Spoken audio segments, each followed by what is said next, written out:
Comme la question coloniale reste encore un sujet qui est un peu complexe, j'avais envie de m'en emparer, mais de façon quand même pas trop politisée, et je trouvais que l'architecture était intéressante, bien qu'elle inscrive justement quand même un paramètre politique, puisque un des aspects de la colonisation, c'est de construire, et lorsque le colonisateur est parti, il reste quand même le bâti.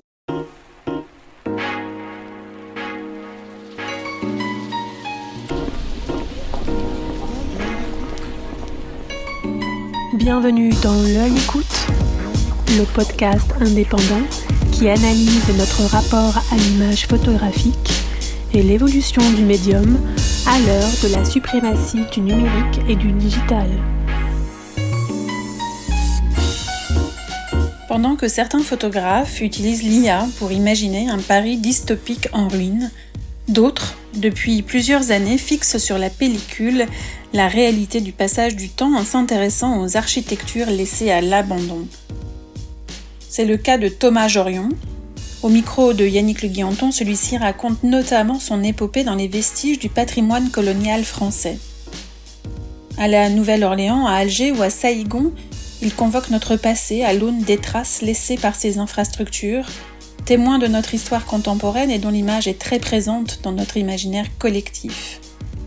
Que nous disent ces photographies de bâtiments ou de décors intérieurs désertés de leurs habitants ? Comment appréhender ces trésors figés dans le temps et dont la lente décrépitude est saisie là, dans toute la tristesse d'un délabrement que l'on pourrait facilement associer au déclin de la France, si souvent commenté aujourd'hui ? Quant au palais italien qu'il a retrouvé, ces ruines immaculées dignes des plus belles scènes du Guépard, lointain souvenir d'une époque synonyme de faste et de fêtes somptueuses, sont-elles la métaphore dramatique de la mort de toute chose, loi inéluctable et universelle ? Confronté à la beauté tragique et aux silences intemporels de ces ruines, est-il possible que Thomas Jorion reprenne à son compte ces mots de Diderot ? Dans cet asile désert, solitaire et vaste, je n'entends rien, j'ai rompu avec tous les embarras de la vie, personne ne me presse et ne m'écoute, je puis parler tout haut, m'affliger, verser des larmes sans contrainte. Maison, palais, théâtre, cinéma, les lieux nous survivent, nos âmes continuent de les habiter, et des photographes de les apprivoiser, de les immortaliser. Bonne écoute.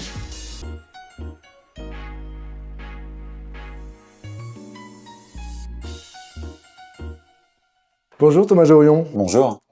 Merci de m'accueillir aujourd'hui à Romainville, aux portes de Paris, afin que vous nous parliez de votre travail qui observe notamment l'architecture et le temps qui passe, avec un fort tropisme pour l'ailleurs. Vous avez déjà publié plusieurs livres sur ce sujet aux éditions La Martinière, Silencio, Vestiges et Veduta, des projets qui ont fait l'objet d'expositions et se prolongent aujourd'hui sous une autre forme où vous laissez cette fois plus de place à l'humain et où vous expérimentez aussi la fusion entre l'image et la matière. Alors Thomas, vous n'avez pas suivi de formation académique en photographie. Est-ce que c'est justement l'obsession du temps qui passe qui vous a poussé à vous emparer d'un boîtier photo alors qu'une autre carrière se présentait à vous ? Oui, c'est exactement ça, c'est le temps qui passe qui m'a fasciné. Je voulais figer sur un négatif la trace du temps, la trace de l'homme, sur un mur, sur un bâtiment. Je sentais beaucoup d'émotions jaillir en moi à la vue de ce type de scène, de situation. Donc c'est vraiment ça qui m'a poussé dans cette direction, dans la photographie. Néanmoins, vous avez commencé donc la photo assez tard. Vous aviez autour de 33 ans, je crois. Professionnellement, c'est ça, oui. Et vous travaillez, avant d'entreprendre la carrière de photographe, dans le domaine des assurances, c'est bien ça ? Oui, c'est un peu ça, la réassurance. J'avais fait une formation dans le droit, et ce qui m'a laissé du temps, parce que j'étais pas complètement passionné, pour démarrer la photo quand j'avais 18-19 ans. Bon, pour ce ressort-là, autour de cette trace du temps, des quelques châteaux qui étaient abandonnés autour de mon domicile. Et j'ai ressenti un besoin de créer du cadre. En fait, je suis plus venu à la photographie par le film. J'étais vraiment fasciné déjà. J'étais très cinéphile, fasciné par le cinéma. J'allais beaucoup au cinéma. Quel genre de film ? Parce que en fait, votre photo, on peut dire aussi quelque part qu'elle est très typée. Est-ce que les films que vous alliez voir, ils vous amenaient sur cette voie ou c'était des choses très différentes ? C'était peut-être Différente sur le plan formel de la représentation de la ruine, elle y était pas réellement, mais plus sur l'atmosphère et des univers particuliers. Je pense à David Lynch, qui est vraiment ce côté mystérieux. Oui, voilà, on retrouve ce côté mystérieux, ces jeux de lumière, ces clairs-obscurs dans certaines scènes qui m'ont vraiment, je crois, donné envie de créer, voilà, beaucoup à partir de ce cadre qui est un cadre cinématographique ou photographique. La gestion du cadre, c'est très important dans la photo. Et par ailleurs, en termes de photographie, est-ce que vous aviez des références, des choses dans l'œil à cette époque, quand vous avez commencé, non ? Pas du tout, en réalité. Non, mais c'est ça qui est assez fou, c'est que j'étais très libre et assez vierge d'influence. À l'époque, je pense que le seul photographe que je vais connaître devait être Robert Doisneau. Je pense que j'aurais pas pu citer 3 photographes. Donc, vraiment, voilà, c'est ce que je dis. J'étais totalement vierge d'influence photographique. Donc, vous abordiez votre carrière avec beaucoup d'humilité. Oui, et de naïveté, du coup. Et ce qui est, ce qui est un défaut et parfois un avantage, c'est qu'on s'interdit rien. On s'interdit rien. Alors, avec ce travail vestige, vous vous êtes intéressé aux ruines des empires coloniaux que la France a constitués. Vous avez notamment documenté pendant 3 ans des sites au Vietnam, au Sénégal, au Maroc, à Madagascar, en Inde, en Guyane, en Guadeloupe, au Cambodge, en Algérie, en Haïti, en Chine et aux États-Unis. Je crois que j'ai rien oublié. Vous avez fait un inventaire plutôt exhaustif des destinations où la France s'est établie entre le XVIIe siècle jusque dans les années 60. Pourquoi et comment, sur un temps si court, vous vous êtes emparé de ce sujet ? Je pense que c'était en réaction avec les ruines occidentales que je pouvais voir. Il y a eu cette petite réflexion qui s'était mise en route dans ma tête, où j'avais envie de sortir de choses que je pouvais voir en Occident. Et puis j'avais envie aussi d'avoir une profondeur un peu plus historique, un tracé plus large. Et comme la question coloniale reste encore un sujet qui est un peu complexe, j'avais envie de m'en emparer, mais de façon quand même pas trop politisée, et je trouvais que l'architecture était intéressante, bien qu'elle inscrive justement quand même un paramètre politique, puisque un des aspects de la colonisation, c'est de construire, et lorsque le colonisateur est parti, il reste quand même le bâti. Donc ça questionnait aussi cette forme de la colonie par le biais de l'architecture, qui est forcément un sujet aussi qui touche à mon travail. Donc ça permettait de regrouper un grand nombre de centres d'intérêt pour moi, et je suis parti dans cette direction, et mon éditeur a trouvé ce sujet original. Du coup, j'ai déroulé l'ensemble des destinations que tu as énoncées. Alors, à travers ces ruines aux dimensions colossales, à la richesse parfois ostentatoire, on perçoit l'organisation économique, politique et sociale de l'appareil d'État. C'est en quelque sorte une vitrine du pouvoir, une vision occidentale de la modernité, mais c'est aussi un constat d'échec sur pièce du système colonial, avec pour preuve souvent la nature qui reprend ses droits. Comment avez-vous intellectuellement abordé ce projet qui soulève bien évidemment des questions éthiques, historiques et politiques ? Peut-être, alors ce projet vous l'avez réalisé il y a déjà quelques années, mais peut-être d'autant plus brûlante aujourd'hui avec ce qui se passe ces dernières années à travers le monde, où on parle beaucoup de colonisation. Oui, c'est vrai que c'est finalement un sujet de fond. J'ai le sentiment d'ailleurs, en vous écoutant parler, que il s'est passé 10 ans maintenant depuis la fin, presque 10 ans depuis la fin de ce projet, et j'ai le sentiment que ce sujet colonial, on n'arrive pas à le clore. On l'aborde toujours avec des tensions, ça remonte, ça redescend, mais on cherche pas à vraiment peut-être aller au bout des choses, à les poser et à les mettre à plat pour se dire qu'est-ce qu'on fait, comment on fait le deuil de ce passé, comment on accepte ce qui a été fait, comment on fraternise avec ceux qui ont vécu ça. Comment on répare aussi. Comment on répare, exactement. Et pour essayer de passer à autre chose, pour essayer de grandir ensemble, de comprendre les erreurs, de ne pas les reproduire si possible, mais voilà, on voit bien que dans notre monde, on a du mal à faire ce genre de choses, mais voilà, c'était aussi l'intérêt de faire cette série, c'est d'en parler encore aujourd'hui, 10 ans après, c'est que ça reste un sujet d'actualité, avec beaucoup de choses à dire. Oui, ça peut être d'actualité pendant très longtemps. Alors dans ce voyage autour du monde, vous passez en revue toute la typologie des bâtiments qui se sont imposés, des forteresses, prisons, usines, sièges du pouvoir administratif, mais aussi des lieux de culture, des théâtres, des cinémas ou des lieux religieux. Alors on voit notamment l'imposante cathédrale d'Alger dans un style un peu brutaliste, construite 6 ans avant l'indépendance. Et puis, évidemment, des lieux de résidence et des lieux de villégiature. J'aimerais savoir, dans cet inventaire du bâti, est-ce que certaines constructions s'en sont mieux sorties que d'autres à l'échelle de tous les pays que vous avez pu documenter, sachant que, bien évidemment, chaque pays, chaque région, chaque bâtiment, peut-être, constitue aussi un cas particulier. Oui, je pense qu'il faudrait exactement les prendre presque un par un, mais pour essayer d'évoquer les choses un peu au sens large. Finalement, les bâtiments ont, quel qu'ils soient, un civil, militaire, religieux, ont rarement, du moins de ce que j'ai pu en voir, ont été rarement détruits volontairement. Ils ont plutôt été réutilisés, ou du moins leur fonction a été transformée, mais c'était aussi un des questionnements que je voulais aborder, de savoir qu'est-ce qu'on fait de ces bâtiments une fois que le colonisateur est parti. Est-ce qu'on les laisse s'effondrer parce qu'on veut pas y toucher et voilà, pour une question politique, on les laisse du coup se délabrer, ou est-ce qu'on les réutilise, on les transforme? Donc tous les cas de figure ont été envisagés, sont envisageables. Cette cathédrale à Alger est toujours un petit peu utilisée parce que il y a toujours quelques expatriés qui s'y rendent. Après, elle est en ville, du coup, elle est quand même entretenue. Alors, dans cette série, il y a aussi des images où l'on sent que ce patrimoine colonial est préservé, comme l'immeuble Normandie, par exemple, à Shanghai, qui est profilé comme un paquebot et qui m'a d'ailleurs évoqué le transatlantique du même nom qui a brûlé dans le port de New York en 1942. Et puis, il y a aussi l'architecture civile et religieuse en Louisiane, où l'on voit une église en bois et en torchis. Et là, pour le coup, on a l'impression de se retrouver à Honfleur ou dans la Normandie profonde. Il y a une sensation de croiser les bouts de France et d'histoire, et d'histoire de France, bien sûr, éparpillés aux 4 coins du monde. Est-ce que vous aussi, vous vous êtes surpris en menant vos recherches ?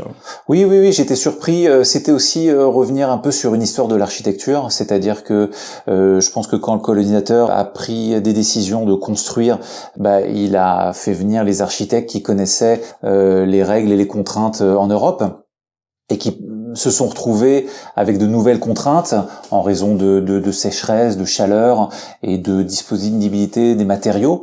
Donc il y a quand même eu un certain nombre d'adaptations qui ont été réalisées avec l'architecture locale. C'est par exemple la réalisation des claustras qui permettent de faire ventiler des bâtiments de façon naturelle. Et ce qui est intéressant justement, c'est qu'après, ce système de claustras a été réutilisé, par exemple, dans des bâtiments dans le sud de la France, où on sait que c'est de la même façon, il y a beaucoup de chaleur. Il y a eu aussi des retours, je dirais, en Europe sur l'apprentissage d'un certain nombre de pratiques architecturales locales. Et donc, ce que vous avez pu constater, plutôt qu'une implantation peut-être pure et dure, parfois c'était certainement le cas, des copies conformes d'éléments européens, c'était plutôt une architecture composite. C'est ça, exactement. Il y a eu un peu des deux. Parfois, il était intéressant amusant, surprenant de retrouver, le style normand ou le style breton au milieu du Vietnam ou en Algérie. Donc ça, c'était toujours assez curieux. Quand on est à Alger, dans l'artère principale, qui est complètement construit dans le style haussmannien, on pourrait, en fermant les yeux, ou du moins en plissant un peu les yeux, se croire dans Paris, parce que ça parle en plus beaucoup français dans la rue, donc on pourrait vraiment se croire ailleurs, c'est assez étonnant. Et puis parfois, tu as des photographies qui réservent des surprises, des lieux qui réservent des surprises. Je pense à Casablanca, où j'avais visité les anciens abattoirs, dans un style néo-mauresque très très beau. Et j'ai eu la surprise d'y découvrir, dans une des halles, un très beau cheval blanc qui était là, en train de manger. Et donc forcément, c'est fascinant.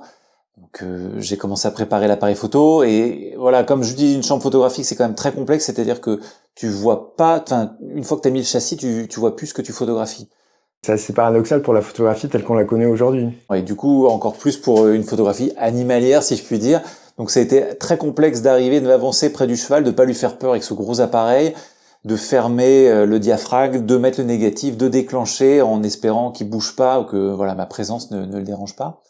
On parle souvent du retour de la nature, mais là c'est le retour de l'animal dans les abattoirs, alors que ils étaient désaffectés. Et en fait après coup on m'a expliqué que le lieu était utilisé comme fourrière municipale. Donc c'est pour ça qu'un certain nombre d'animaux revenaient dans cet abattoir. Toujours un lien avec l'animal, mais pour le coup, plus pour la boucherie. Oui, exactement, exactement.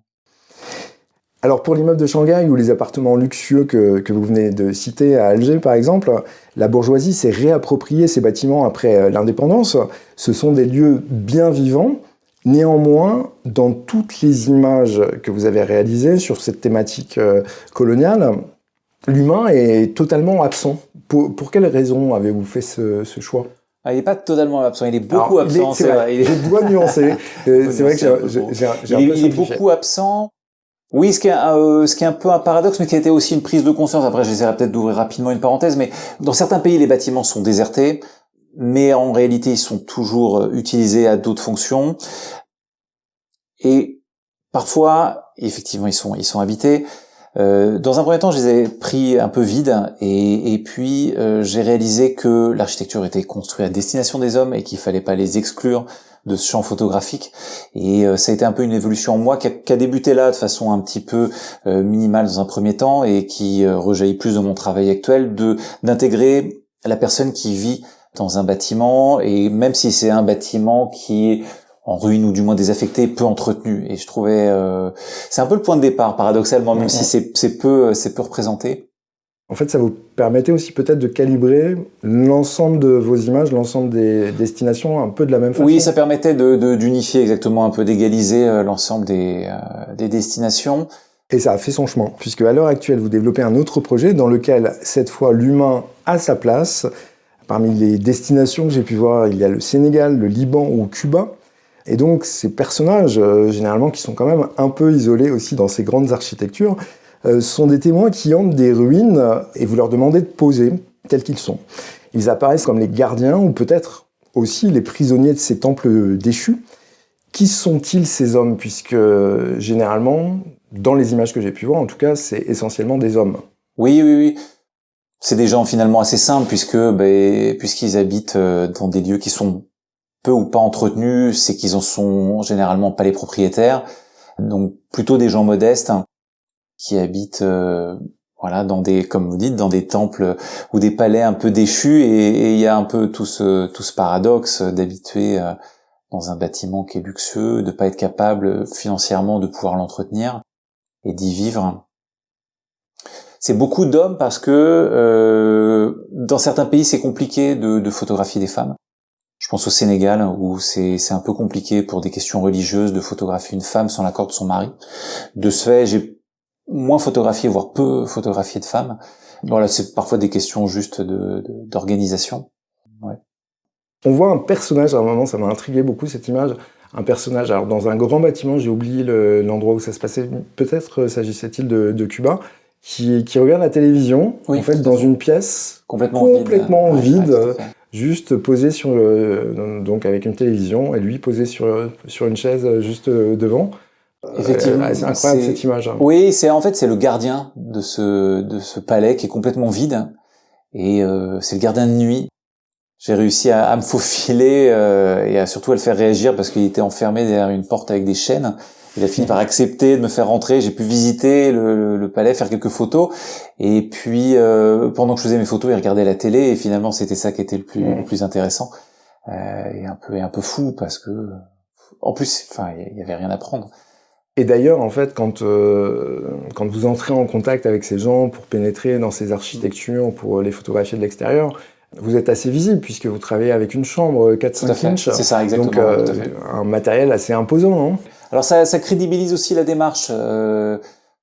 Ça donne l'impression que je suis un vrai photographe, ce qui est assez drôle. Mais un peu à l'ancienne. Un peu à l'ancienne, exactement. Mais tout d'un coup, voilà. Vous êtes vous-même un personnage, en fait, un petit peu, exactement, de ces architectures. Oui. En effet, il y a un peu de ça aussi, ouais. Alors, on fait nous aussi un petit saut dans le temps. Vous avez mené dans la continuité de Vestiges un autre projet en Italie, un projet qui s'intitule Veduta, où vous photographiez des palais italiens abandonnés. Vous rendez cette fois un hommage à la peinture de genre, où l'on aimait représenter l'Antiquité à travers des ruines. On peut penser à Hubert Robert, par exemple. Mais le terme védutisme, il est apparu avec d'autres peintres italiens, ceux-là, le célèbre Canaletto, Bellotto ou Guardi, qui utilisaient la caméra obscura pour réaliser leurs toiles. C'est donc non seulement un hommage à la peinture, mais aussi à la proto-photographie. Donc un matériel assez proche de celui que vous utilisez aujourd'hui. C'est exactement ça, oui, la chambre, c'est le prolongement direct de la caméra obscura. En fait, on rajoute juste un film négatif derrière la caméra obscura et c'est exactement ça. Est-ce que vous pouvez nous parler un peu de ce projet Veduta? Pourquoi vous êtes passé de l'empire colonial français aux palais italiens abandonnés? Oui, en tant que photographe, je tricote toujours des projets un petit peu au long cours. J'avais commencé à photographier un peu des palais avant Vestiges d'Empire. J'avais pas encore beaucoup de matière, c'était un petit peu comme ça, c'était des petits débuts, je pense un peu comme un écrivain qui commence à écrire quelques notes, quelques idées sur un sujet, un projet. Et en allant à Vérone imprimer Vestiges d'Empire, j'en ai profité pour photographier quelques palais et j'ai réalisé la richesse architecturale de l'Italie. Et de la même façon que j'ai abordé Vestiges d'Empire avec le plus d'exhaustivité possible, je me suis dit mais il faut brosser le portrait de l'Italie, du nord au sud, jusque sur les îles, jusque sur la Sicile, en présentant les palais qui sont désaffectés ou fermés. Et ils sont très étonnants ces palais par rapport au projet que vous aviez entrepris précédemment. On a l'impression que vous visitez une sorte de ruine virginale, c'est-à-dire une ruine sur laquelle le temps est passé, un peu le château de la Belle au bois dormant, puisque dans les ruines souvent il y a des tags, il y a une présence plus contemporaine du temps qui s'est empilé. Mais là, en revanche, vous ouvrez une porte qui semble ne pas avoir été ouverte depuis 100 ans. Oui, tout à fait. C'est des ruines qui sont beaucoup plus immaculées, à la différence de Vestiges d'Empire où les lieux sont repris, l'Italie étant un pays qui est gorgé d'architecture et de bâtiments depuis l'Antiquité. Il y a peut-être pas la même course pour réutiliser ou réinvestir ces bâtiments. Donc effectivement, ils peuvent rester fermés une centaine d'années. Et juste en y pénétrant et en faisant les photos, on vient redécouvrir des trésors cachés. Et comment vous investiguez pour trouver ces lieux?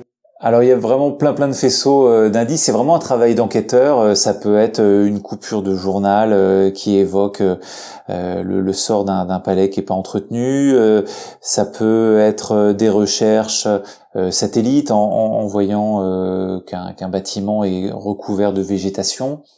Ça peut être des contacts aussi. Donc vous sillonnez en fait la campagne toscane, la campagne des Pouilles avec votre voiture. Exactement.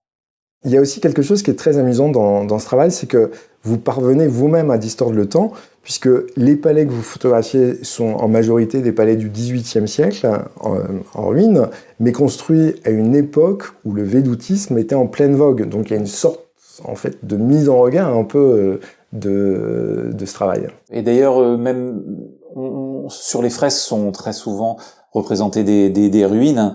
Et j'ai été beaucoup amusé de visiter un palais lui-même en ruine, dans lequel étaient représentées des fresques de ruines.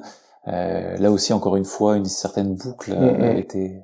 Un miroir une mise en abîme. Une mise en abîme sur un continuum. Alors, à travers tous les vestiges que vous avez photographiés, il me semble qu'il y a aussi une place pour la fiction, pour l'aventure, le fantasme, qui s'éloigne de la posture proprement documentaire, qui s'éloigne tout simplement de la réalité. Est-ce qu'il y a quelque chose de cet ordre dans votre travail qui pourrait, je sais pas, moi je l'imagine en tout cas, vous ramener à votre propre enfance? Je pense que l'un des moteurs de cette recherche et de cette exploration, parce qu'il y a aussi une grande partie d'exploration, de recherche et de découverte, oui, prend ses racines dans l'enfance, dans l'adolescence, à la recherche dans un quartier de maisons désaffectées où aller s'aventurer avec des amis. Oui, c'est quelque chose que j'ai énormément aimé faire dans mon adolescence avec un groupe d'amis. Puisque vous parliez au tout début de notre entretien de châteaux qui se trouvaient dans votre environnement, donc j'imagine que c'est l'environnement de votre enfance. Oui, c'est ça exactement. Et même encore avant de ma petite enfance où j'avais découvert vraiment à 2 rues de chez moi un espèce de manoir du 19e qui était désaffecté. Et c'était vraiment fou d'y aller. Je pense que c'est des émotions qui ont été tellement fortes en moi que j'ai voulu les conserver et les reproduire à travers la photographie. Alors je crois qu'on l'a bien compris, l'architecture, elle constitue une part importante de votre réflexion. Et vous avez peut-être aussi une âme de constructeur puisque vous vous intéressez à la matière, notamment au béton, à la céramique, en l'associant à la photographie. C'est une nouvelle direction, plus plasticienne dans votre travail. Avant que l'on se quitte, est-ce que vous pouvez nous dire en quelques mots quel chemin prend votre travail sur la ruine ? Je crois que ça rejoint aussi la trace de l'homme et la volonté de bâtir dans l'environnement. Ça fait quelques années aussi que j'ai envie de manipuler plus la matière. L'appareil photographique me permet un petit peu de manipuler un appareil, mais je construis pas quelque chose, je construis juste une représentation. Avec le béton, je peux faire des blocs moi-même, et sur lesquels je viens imprimer des photographies. C'était une façon de représenter l'urbanité. Ça ressemble, pour les gens qui nous écoutent, en fait, ça ressemble à quoi ? Ça ressemble à des petits... Pas des plots, moi je les appelle des monolithes, des monolithes, exactement, qui font 20 cm de haut, voilà, exactement, qui font 20 cm de haut, des rectangles qui font 1 cm. Du béton ferraillé. Du béton ferraillé, oui, exactement. Et sur lesquels je viens appliquer des vues de ville. L'idée était d'imaginer un immeuble sur lequel viendrait s'imprimer son environnement. C'était un peu ça aussi le point de départ. Voilà, une fois réalisé, ça permet aussi d'avoir une photographie un petit peu en volume, puisqu'on peut tourner autour de ce monolithe avec une forme de continuité de paysage urbain. Et je trouve que c'était intéressant de décoller aussi la photographie du mur, de pouvoir la poser comme un objet qu'on peut manipuler, qu'on peut tourner, qu'on peut regarder sous différents angles. Et je voulais aller plus loin que la simple représentation photographique. Où est-ce que vous pratiquez en fait C'est dans le quartier en fait où j'ai beaucoup vécu, dans le 19e arrondissement.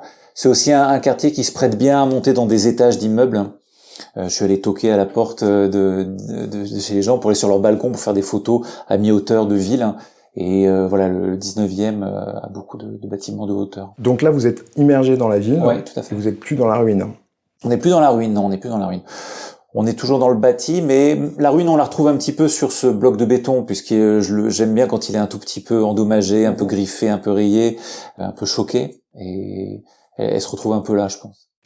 Donc vous avez quitté la ruine pour vous consacrer à la ville. Est-ce que vous avez d'autres projets qui vont dans ce sens, d'ailleurs ?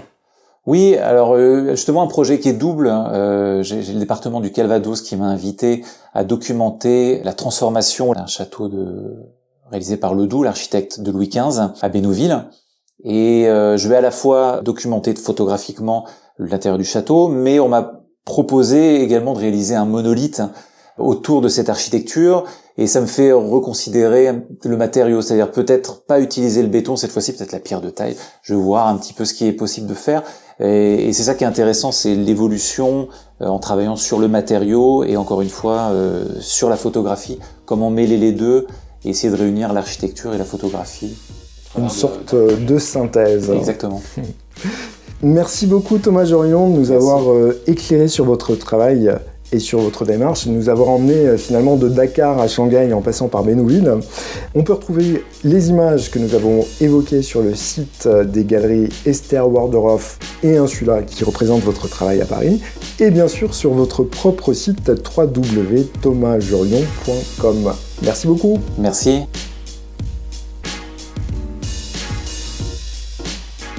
Merci de votre écoute. Comme d'habitude, n'hésitez pas à laisser des messages et des étoiles sur vos plateformes préférées.